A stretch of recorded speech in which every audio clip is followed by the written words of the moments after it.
بسا اوقات بہت سی محنتوں کا نتیجہ انسان دیکھتا ہے کہ ضائع چلا گیا، میں نے 10 سال محنت کی، حاصل کوئی نہیں نکلا۔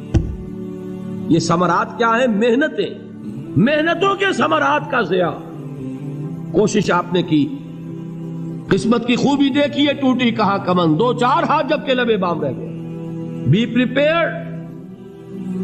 ایک شاعر کے یہ اشعار ہیں، وہ کمیونسٹ تھا، میں نام بھی نہیں لیتا، لیکن یہ کہ یہ اسی انقلابی، چونکہ ان کا بھی ایک انقلابی نظریہ ہے، انقلابی عمل میں یہ سارے مراحل آتے ہیں۔ کوئی سیٹ بیک آیا فرض کیجئے، کوئی ناکامی ہو گئی، تو اپنے ساتھیوں کو دل بندھانے کے لیے یہ فصل امیدوں کی ہمدم اس بار بھی غارت جائے گی، سب محنت صبحوں شاموں کی اب کے بھی اکارت جائے گی۔ میرے نبی کے ثمرات کا جو لفظ یہاں آیا ہے، وَنَقْصٍ مِّنَ الْأَمْوَالِ وَالْأَنفُسِ وَالثَّمَرَاتِ، سب محنت صبحوں شاموں کی اب کے بھی اکارت جائے گی۔ دھرتی کے کونوں کھدروں میں پھر اپنے لہو کی کھاد بھرو، پھر مٹی سینچو اشکوں سے، پھر اگلی رت کی فکر کرو، پھر اگلی رت کی فکر کرو، جب پھر ایک بار اجڑنا ہے، ایک فصل پکی تو بھر پایا، تب تک تو یہی کچھ کرنا ہے۔ ایک مقصد ہے سامنے، انقلاب برپا کرنا ہے۔ ایک کوشش ناکام ہو جائے کوئی پرواہ نہیں، نیکسٹ، پھر تیار رہو ناکامی کے لیے۔ ایسا نہ ہو جو انگریزی میں کہتے ہیں hope for the best but be prepared for the worst. ایسا نہ ہو کہ دوسری مرتبہ ناکام ہو کے بددل ہو جاؤ، تمہاری ہمتیں جواب دے جائیں، نہیں، پہلے سے تیار رہو کہ دوسری مرتبہ بھی ناکامی آئے تو آئے، لیکن جب تک کہ کامیابی حاصل نہیں ہوتی ہمیں یہ کام کیے چلے جائیں۔ دیکھیے سیرت میں آیا کہ نہیں یہ واقعہ؟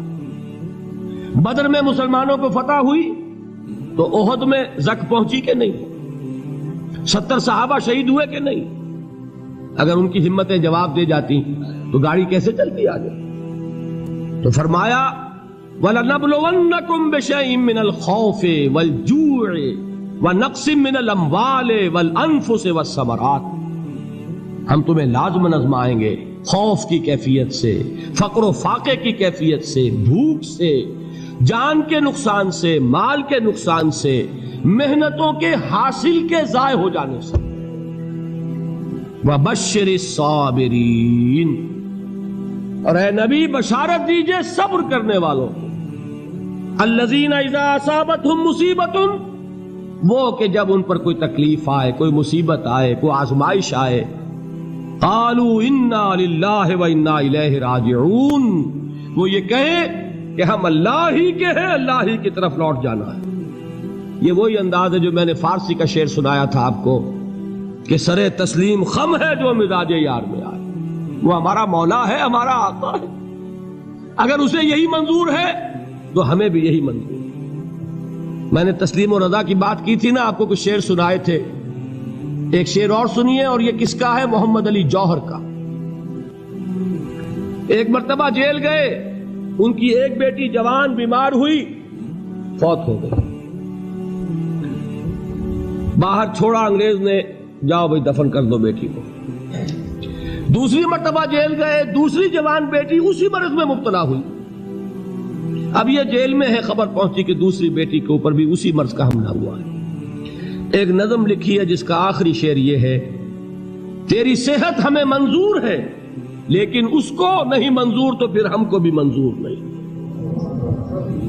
یہ ہے، جب تک یہ کیفیت نہ ہو اس میدان میں آدمی ثابت قدم نہیں رہ سکتا کہ میرے رب کو اگر یہ منظور ہے تو یہی مجھے منظور ہے، اور تیری صحت ہمیں چاہیے تو ضرور، لیکن ہمارے رب کو منظور نہیں تو ہمیں بھی منظور۔ راضی برضائے رب۔ وَبَشِّرِ الصَّابِرِينَ الَّذِينَ إِذَا أَصَابَتْهُمْ مُصِيبَةٌ قَالُوا إِنَّا لِلَّهِ وَإِنَّا إِلَيْهِ رَاجِعُونَ۔ نہ شود نصیب دشمن کے شود ہلاک تیغت، سرے دوستاں سلامت کے تو خنجر آزمائے۔ اولئک علیہم صلوات من ربہم ورحمہ، یہی ہے وہ لوگ جن پر ان کے رب کی طرف سے عنایتیں ہیں اور رحمتیں ہیں۔ وَأُولَئِكَ هُمُ الْمُهْتَدُونَ، اور یہی ہے وہ لوگ جو کامیاب ہونے والے ہیں، ہدایت پانے والے، ہدایت یافتہ۔ اسی سورہ بقرہ میں ذرا آگے چل کر، یہ تو ہے 20واں رکوع، 19واں رکوع. 21ویں رکوع کی پہلی آیت ہے لیس البر ان تولوا وجوہکم قبل المشرق والمغرب ولکن البر من آمن باللہ والیوم الآخر والملائکۃ والکتاب والنبیین وآتى المال على حبه ذوي القربى واليتامى والمساكين وابن السبيل والسائلين وفي الرقاب وأقام الصلاة وآتى الزكاة والموفون بعهدهم إذا عاهدوا والصابرين في البأساء والضراء وحين البأس. اب یہ آیت جو ہے سورۃ العصر میں جو مضامین آئے تھے سارے اس میں موجود ہیں. وہاں ایمان کا لفظ آیا، یہاں 5 ایمانیات کی تفصیل آ گئی، اعمال کی تفصیل آئی، اور آخری بات وہاں کیا ہے وَتَوَاصَوْا بِالصَّبْرِ، اور یہاں کیا ہے وَالصَّابِرِينَ فِي الْبَأْسَاءِ وَالضَّرَّاءِ وَحِينَ الْبَأْسِ، اور صبر کرنے والے. اصل نیکی ان کی ہے جو صبر کریں. کس میں؟ جنگ کے وقت. ذرائے بأسائے، بأسا کہتے ہیں فقر اور فاقہ. واحد آئے گا باس تو اس کے معنی جنگ، اور بأسا جمع میں آئے گا تو فاقہ فقر بھوک. اور ذرائے جسمانی تکلیف، ضرر جسمانی تکلیفوں میں صبر کرنے والے، فقر اور فاقے میں صبر کرنے والے، اور جنگ کے وقت صبر کرنے والے. اولئک الذین صدقوا واولئک هم المتقون.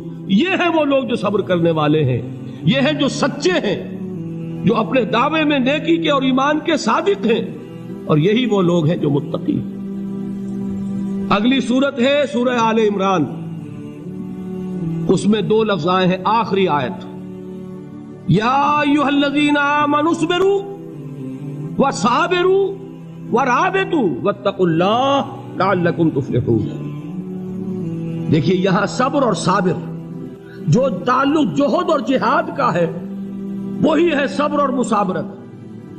صبر ایک طرفہ عمل ہے، آپ جھیل رہے ہیں، برداشت کر رہے ہیں.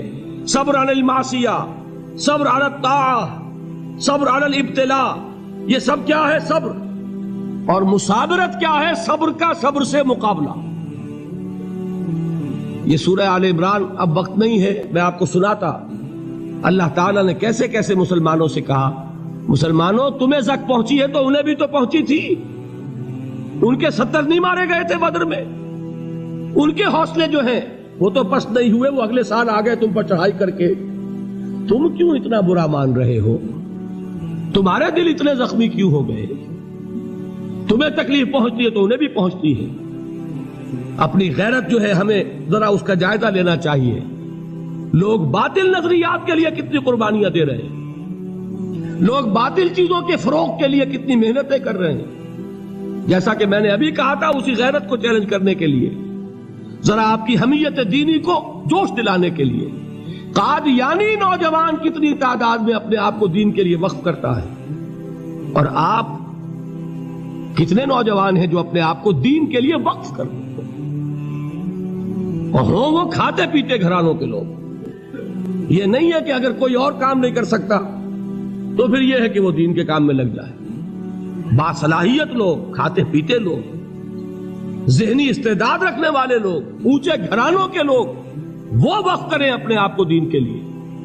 اس کے بغیر کیسے باہر آ جائے گی، کیسے رونق آ جائے گی؟ تو دنیا میں باطل نظریات والے جو ہیں، یہ بات کہی گئی ہے مسلمانوں تم اگر توحید کے لیے لڑ رہے ہو، دیکھتے نہیں ابو جہل کو، اس نے گردن کٹوائی ہے شرک کے لیے، شرک کے لیے گردن کٹوائے، اور تم توحید کے لیے گردن کٹوانے کو تیار نہ ہو.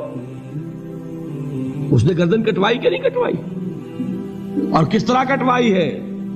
کیونکہ بڑا متکبر قسم کا، فرعون قسم کا شخص تھا.